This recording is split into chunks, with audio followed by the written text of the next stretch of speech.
Hello hello hello hello. तो अभी हम करने वाले हैं सेट मैट्रिक्स ज़ीरो का क्वेश्चन। मेरे को एक बार बस चेक करना है कि मैं रिकॉर्ड कर रहा हूँ कि नहीं अपने आप को। रिकॉर्डिंग हो रही है। Okay okay. तो क्या करना है इसमें, कैसे करना है, फंक्शन का स्ट्रक्चर क्या है, वो सब समझने के बाद हम लोग स्टार्ट करेंगे कि एक्चुअली है क्या। मैं इसमें स्टार्ट से स्टार्ट करूँगा क्योंकि मेरे को पता है कि कुछ प्रॉब्लम्स आ सकती हैं अगर लाइक बेसिक्स नहीं पता है लोगों को।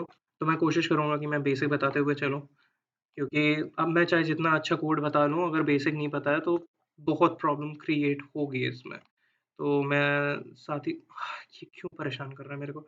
मैं साथ ही साथ बेसिक बताते हुए चलूँगा, ठीक है? तो चिंता करने की ज़रूरत नहीं है, मैं बताऊँगा कि कोड कैसे लिखना है, कोड समझाने की भी कोशिश करूँगा।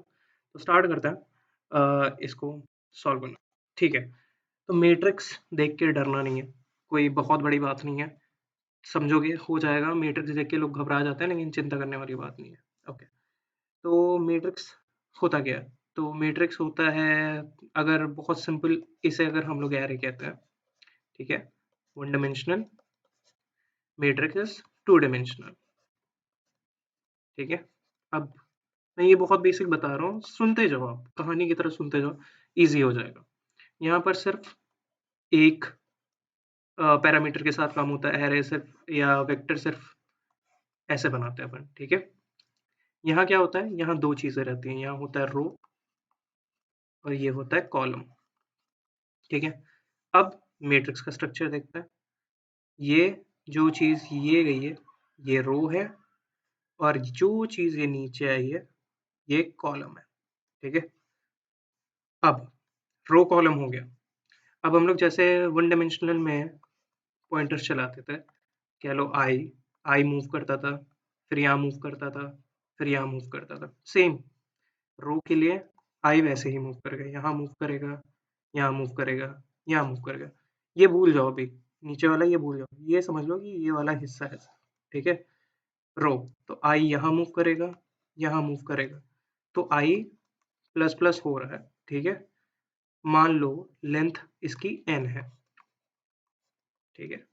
तो आई जो है वो प्लस प्लस हो रहा है, कहाँ से? आई जीरो से। अब जीरो कैसे? क्योंकि यहाँ तो जो इसकी इंडेक्स वैल्यू वो ज़ीरो है, ये भी 1 है इंडेक्स वैल्यू, यहाँ 2 है इंडेक्स वैल्यू, ठीक है? तो आई ज़ीरो से n तक जा रहा है प्लस प्लस, सेम जैसे ये काम करता था, सेम ऐसे, ठीक है? ये हो गया रो का हिसाब, रो ऐसे काम करता है।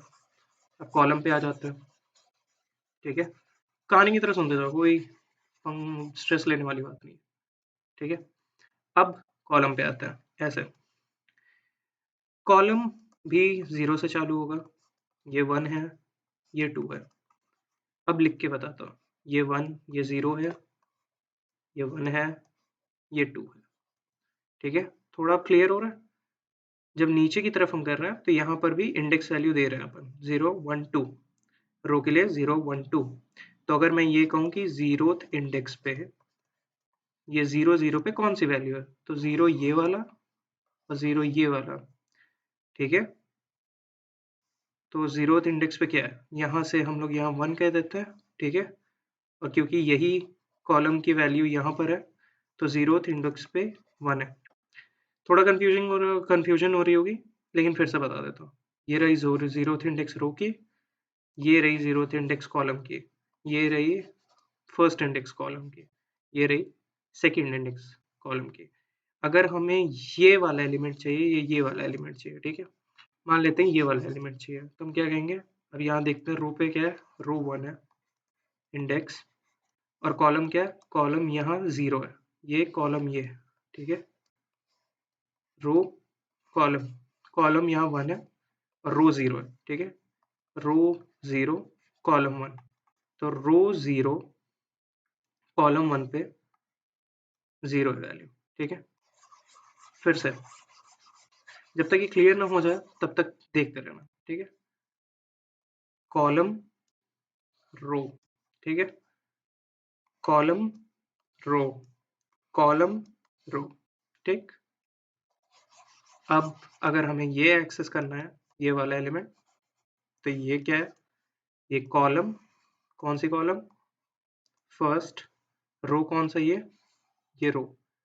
सेकेंड, तो ये होगा सेकेंड रो पे, सेकेंड रो के फर्स्ट कॉलम पे जो वैल्यू है वो 0 है। तो ऐसे तो हम लोग काम करते हैं मैट्रिक्स के साथ, ठीक है। अच्छा, अब ये तो समझ में आ गया। अब हमें जैसे लेट्स से हम यहाँ साइज ले लेते हैं रो, ये हो गया रो का साइज n और कॉलम, कॉलम का साइज m। तो ये कैसे लेंगे?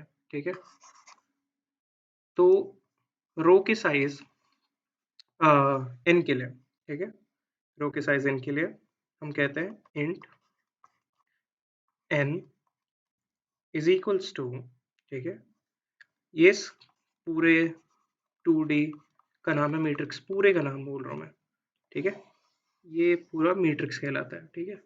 तो अगर हम कह दें मैट्रिक्स, एक सेकेंड ये मेरा अलार्म ना बजे, खैर, matrix dot size, matrix dot size अगर हम करेंगे तो हमें रो की वैल्यू मिलेगी, रो की लेंथ मिलेगी। तो क्या है 0 1 2, ठीक है, ये तो इंडेक्स हो गया लेकिन इसकी साइज 3 है, ठीक है। लेकिन अगर हमें कॉलम की चाहिए तो इंट m, हम कॉलम मान लेते हैं कॉलम m, ठीक है। अब अगर हमें m चाहिए तो हम कहते हैं int m is equals to matrix, ये 0 कॉलम के लिए हम लोग रखते हैं 0 इंडेक्स डॉट साइज, ये कॉलम की साइज देता है, ठीक है। आई होप अब क्लियर होगा। फिर से एक बार मैं दोबारा से बता देता हूँ, ठीक है। मैं ये एज अ कह सकते हो आप बेसिक वीडियो बना रहा हूँ, अगली वीडियो में ये क्वेश्चन सॉल्व कर लेंगे। लेकिन अगली वीडियो में भी मैं ऊपर ऊपर से थोड़ा बताऊंगा, लेकिन ये एक बेसिक बता दे रहा हूँ ताकि दिक्कत ना हो, कई लोगों को दिक्कत होती है। ये रो होता है, ठीक है, ये रो, जो चीज़ वर्टिकली जाए, या इसे हॉरिजॉन्टल कहते हैं ना, हॉरिजॉन्टली जाए, वर्टिकली तो ऊपर होता है, ठीक। दिस इज रो। अगर ये हम देखें तो ये क्या है, 3x3 का मैट्रिक्स है,